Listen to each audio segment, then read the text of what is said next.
Chef Deborah. How are you today? Today, I will give you another bread recipe for you to try it in your home. And you know what is it? This is a cheese bread. I would like to take this opportunity also to say thank you to all the viewers of my baking videos, and of course, for all those who subscribe to my YouTube channel, and to all who follow and like in my Facebook page. Guys, I never expect that within 1 week that I was posting all my baking video, it reaches thousands of viewers, especially the Spanish roll that I posted. The last time I checked today, it's already reached 9,400 plus viewers. So thank you so much for all your support. At least I see that somebody interested in my baking video. So I promise to you that I will make more videos and more recipes to come for you to learn. Let us start now. For the ingredients, 5 cups of flour, 100 grams of melted butter, 1 cup and 1 tablespoon of milk, 2 eggs, 10 grams of instant yeast, 1/2 cup of white sugar, and 5 grams of salt. For the procedure, put all together the ingredients.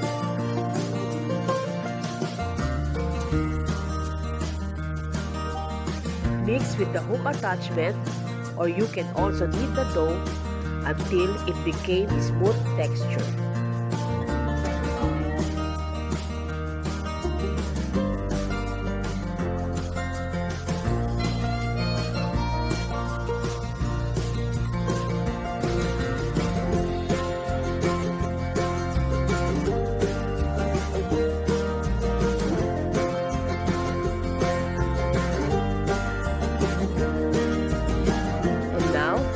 Ready smooth in texture.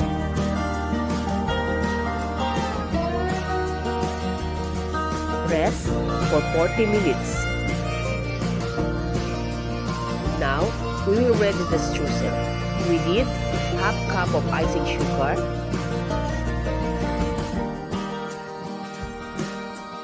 1/2 cup of milk powder, 1/4 cup of flour, 100 grams of melted butter. Mix all together the ingredients.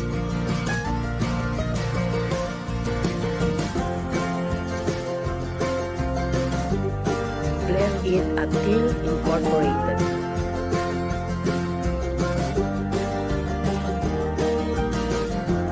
Now, we have to add 150 grams of cream cheese or grated cheddar cheese. Continue blending until it incorporated.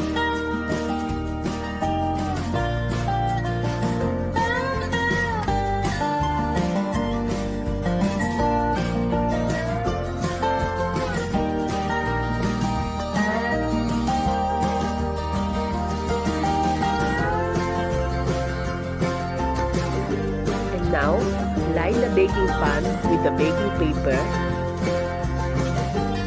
40 minutes, you can punch down the dough. Now, it's ready to divide the dough. Weigh the dough 60 grams of each so that you can get the uniform size. Now, shape the dough like a ball. I soak it into the egg wash before I dredge to the streusel. Because if you not soak it to the egg wash, it will not stick the streusel to the dough. The egg wash, I use only 1 egg plus 1 tablespoon of water. Just continue this procedure until you finish shaping all the dough.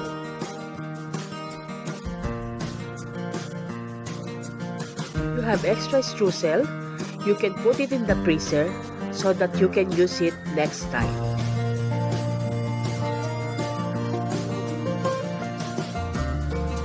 Rest for another 40 minutes before baking. After 40 minutes, bake at 180 degrees for 30 minutes. And now, our cheese bread is ready. Looks, it's so beautiful. Get one piece and let's try if it is soft. It's so soft. Look.